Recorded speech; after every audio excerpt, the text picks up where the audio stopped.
He did not flinch when he said it. That was the part no one understood afterward. Not her mother, not the women at church, not even the housekeeper who had watched the whole thing from the doorway with a dish towel pressed to her mouth.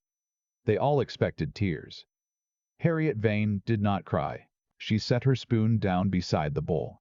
Slowly, without a sound. The soup was still hot.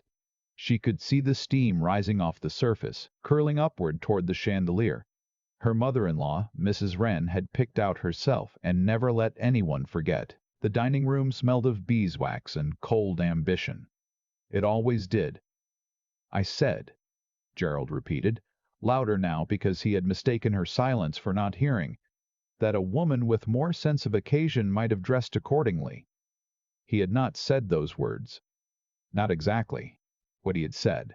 What he had leaned across the table and said in front of his mother and his younger brother Philip and the family solicitor, Mr. Falk, who had come for dinner and would go home wishing he hadn't, was that Harriet looked as though she had dressed in the dark, and that it was no wonder certain invitations had stopped coming to the house. He smiled after he said it. That was the detail she would remember longest. Not the words. The smile. Mrs. Wren said nothing. She lifted her wineglass and tilted it slightly as though making a small private toast to herself. Philip stared at his plate. Mr. Falk coughed. Harriet looked at her husband across the white tablecloth and the silver candlesticks in the centerpiece of hothouse flowers that cost more than the cook's weekly wage. She looked at him for a long moment. Long enough that his smile began to curdle at the edges. Then she pushed her chair back, stood, smoothed her skirt, the skirt he had just mocked in front of 4 people, and curtsied. Not a small curtsy. A full, deliberate one. The kind a lady made when she was leaving a room she did not intend to return to. "Excuse me," she said. She walked upstairs without hurrying. She had not come to the Wren house with illusions. Let that be understood from the beginning, because the story makes less sense if you imagine her arriving with stars in her eyes. Harriet had been 23 when she married Gerald Wren. Her own family, the Baines of Briarfield, had been comfortable once. Her father ran a small law practice. Her mother kept a clean house and a vegetable garden, and a very precise accounting of who owed them what in the way of social respect. But the year Harriet turned 20, her father's practice began to fail, quietly and then all at once, the way these things do. By the time a solution was needed, Gerald Wren had already been suggested by 3 different people as the obvious answer. He was 34. He had money from his grandfather's textile business, and a house in the country that required a mistress, and social events that required a wife who could manage them competently. He had, it was noted, very good teeth. Harriet had met him 4 times before they were engaged. He was not unkind during those meetings. He was not particularly warm either, but she had not expected warmth. She had expected a transaction conducted with a reasonable degree of civility, and for the first year, that was more or less what she got. She managed the household accounts. She organized the dinner parties.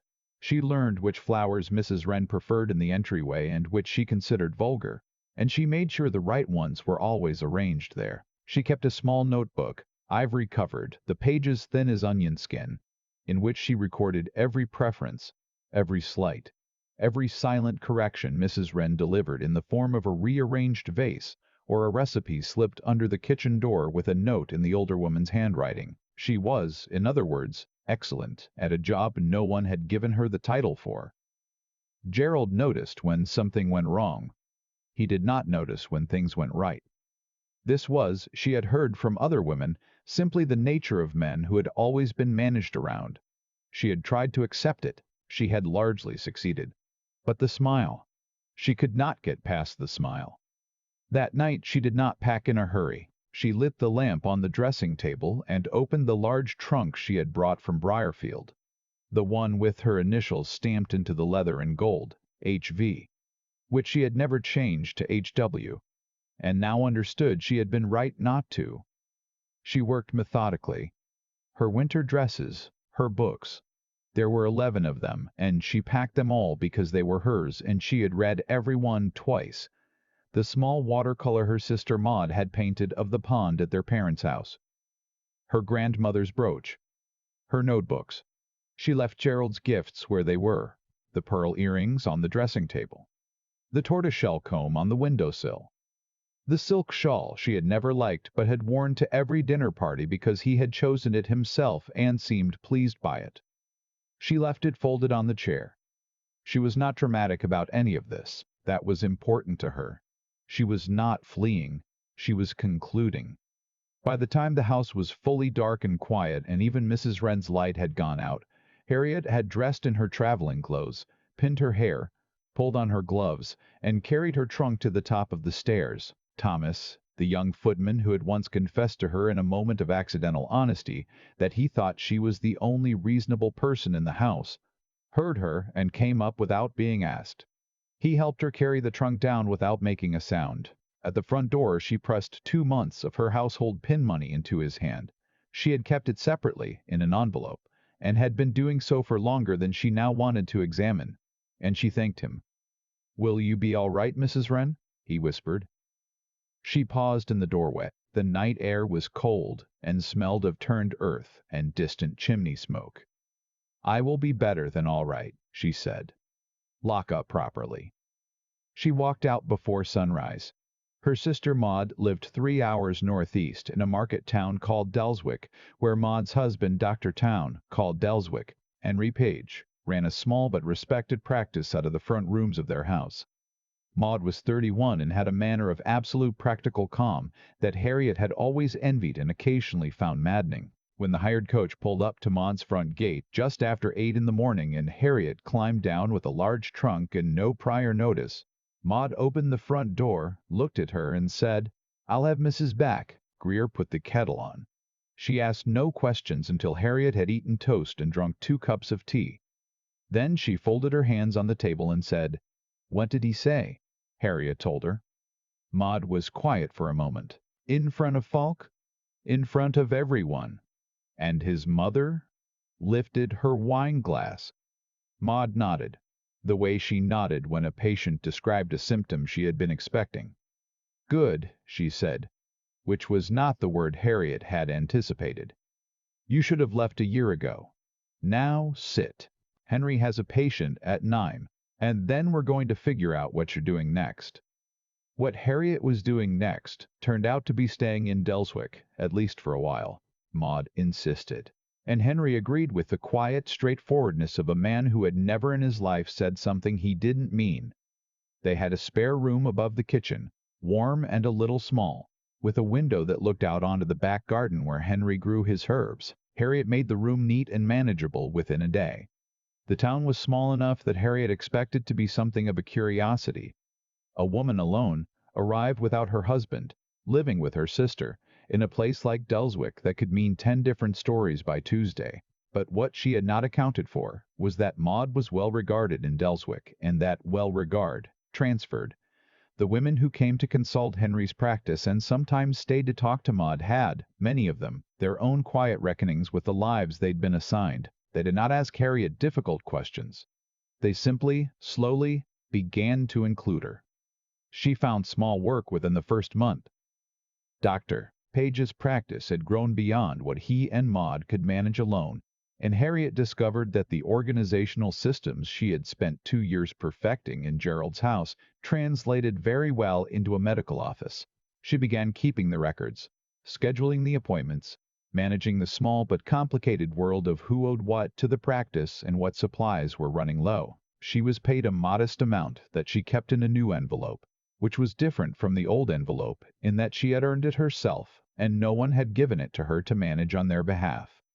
She slept well for the first time in 2 years. Gerald's letter arrived 5 weeks after she left. She knew it was from him before she opened it because he had always used the same heavy cream stationery embossed with the Wren crest, which she had always privately thought was slightly too much. The letter was short. He informed her that she had placed them both in a situation of considerable embarrassment. He suggested that she had allowed a moment of sensitivity to lead her into a decision she would surely regret. He noted that the house was in a state of some disarray without her management. He did not apologize. He said he expected her to return by the end of the month. She read it twice. which was once more than it deserved. Then she wrote back. Her letter was shorter than his. Gerald, she wrote, I am well. I will not be returning.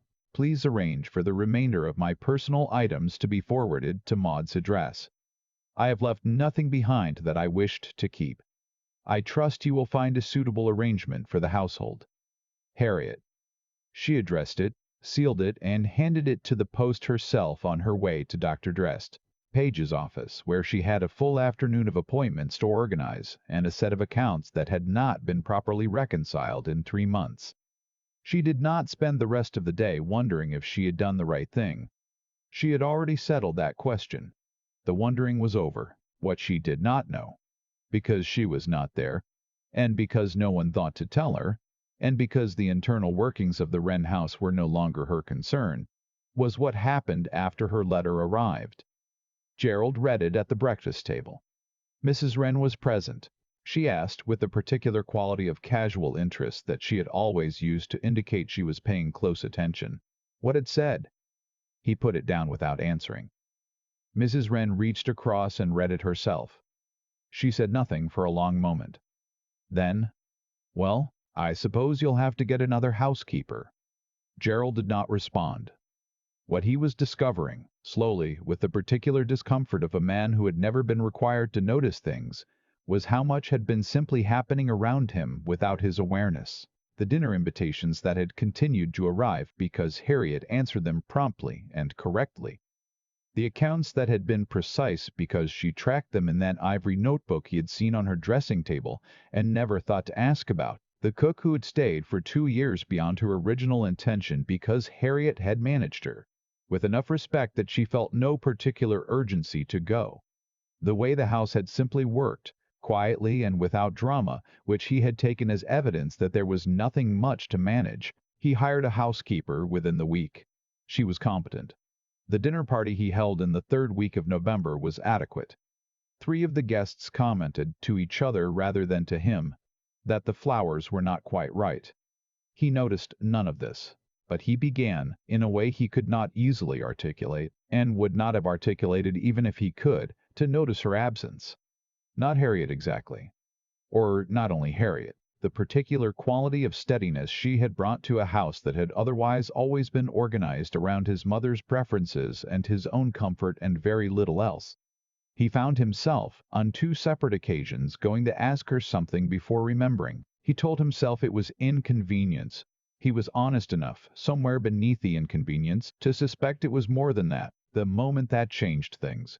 Because there is always a moment, and it is usually not the grand one people expect. Happened in December, at a small civic gathering in Delwick, where Henry had been asked to speak on the subject of sanitation and public health, which was not a thrilling topic for a Tuesday evening, but which drew a respectable crowd because Henry was liked and because the town had been having trouble with its water supply. Harriet had come along to help manage the sign-in table, a task she found she genuinely did not mind because it meant she could observe the room without having to perform in it. A woman named Mrs. Sutton, formidable, somewhere in her 60s, with the particular bearing of someone who had once been told she was too forthright and had decided to lean into it, arrived late and sat beside Harriet during the part of the evening that became informal conversation. She ran, it emerged, a small school for girls at the far end of the county, a school she had founded herself 30 years ago and which had survived several attempts by various local men to absorb it into their existing institutions. She asked Harriet what she did. Harriet began the familiar small deflection. I help my brother-in-law with his practice, and then stopped herself. She said, I manage a medical practice. The records, the accounts, the correspondence. Before that I managed a household of 11 people and 4 acres, including the accounts, the staff, and the social calendar. I am quite good at it. Mrs. Sutton looked at her for a moment. Can you write a grant proposal? She asked. Harriet had never written a grant proposal. She said so. But you can learn? Mrs. Sutton said. I can learn anything that requires organizing information and writing it down clearly. Mrs. Sutton smiled. It was the kind of smile that meant a decision had been made. Come and see this school on Friday, she said. I have been trying to hire an administrator for 8 months. The last three candidates couldn't balance a simple ledger. Harriet came on Friday. She came back the following Monday because Mrs. Porterville Sutton had asked her to look at the school's record-keeping system, which turned out to be less a system and more a large collection of intentions. By the end of the week, she had begun reorganizing it. By the end of the month, she had negotiated a formal position. For the first time in her adult life, she had a job with a title, a salary, and her own set of keys. She wrote to Maud that evening. She wrote, "I think I have been becoming myself this whole time without realizing it. It just needed room." Gerald came to Delwick in February. She knew he was coming because he had written first, a longer letter this time, less formal, without the Wren crest, and asked if she would meet him. She had written back.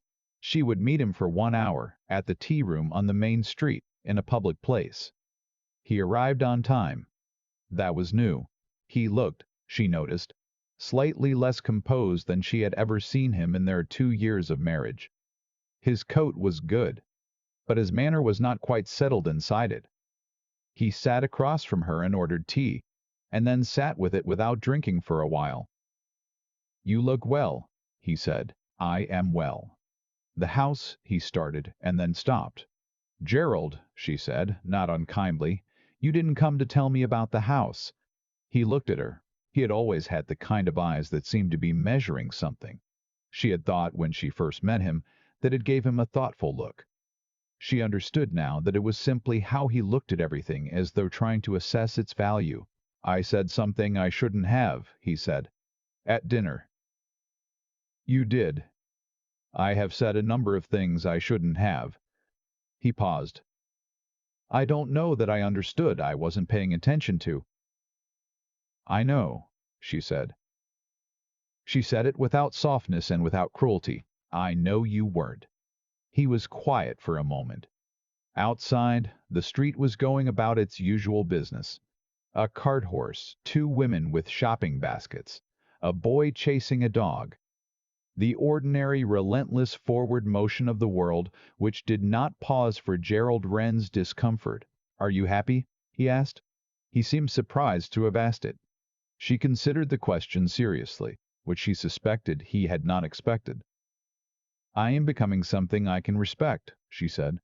"I think that's closer to what I needed than happiness was." He nodded. He did not understand it fully, she thought.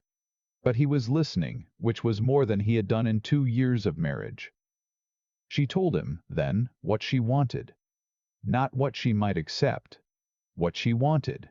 She wanted the marriage either restructured around a genuine partnership, her work, her choices, her voice at her own table, or ended cleanly, with her portion of her father's land, and the items she had left behind returned to her without dispute. She had not planned to say it so directly. She found, having said it, that she was glad she had. Gerald was quiet for a long time, long enough that she began to consider how she would respond to a refusal. She had already considered this, in fact. She had considered it several times in the weeks since his first letter arrived, and she had settled it. She did not need him to choose correctly for her life to continue. "I would like to try," he said finally. "The first thing, what you said, the first option." "I'm not going to come back the way I left," she said. "That woman isn't available anymore." "I know." He said it quietly. "I think I'm only now beginning to understand what it costs to be that woman." It was the first honest thing she had ever heard him say. She did not agree to anything that day. She told him she would think. He nodded and paid for the tea, and walked her to the corner of the street and said goodbye like a man who was aware he was being given a chance he had not deserved. She watched him go. Then she turned back toward the school, where Mrs. Sutton was waiting for her to finish reviewing the spring enrollment figures. She had work to do. She did it. She returned to the Wren house in April. But it was not the same house she had left, and she was not the same woman. Mrs. Wren had been installed, at Harriet's quiet insistence relayed through Gerald's own solicitor, in the smaller cottage on the edge of the property that had been sitting empty for years.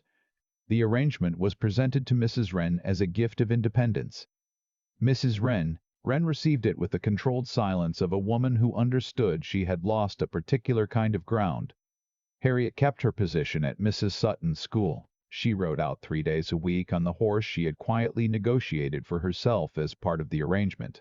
And she organized the school's books and its grant proposals and its correspondence with a thoroughness that began to draw notice from people further out than Delwick. Gerald learned, slowly and with some difficulty, to ask rather than assume.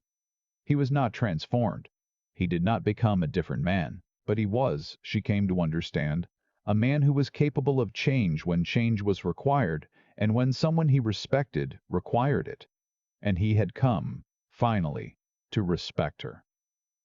It was not the love story she might have written for herself at 23. It was something she found, in the end, more useful. A honest arrangement between two people who had finally told each other the truth. She put the ivory notebook away. She bought a new one, larger, with her name on the cover. Not Mrs. Wren. Harriet Vane. Her own name, the one she had always kept. The first page she left blank. The second page she filled on a quiet Thursday evening in late spring, sitting at the desk in the room that was now unambiguously hers, with the window open and the garden below and the sound of the birds going about their usual business. The same relentless, indifferent, beautiful business of the world that had continued through her leaving and her working and her coming back on her own terms. She wrote nothing important. A list of appointments, a note about the enrollment figures, a reminder about the grant deadline at the end of the month. She did it because it was her work and she was good at it and no one had given her permission. That, it turned out, was enough.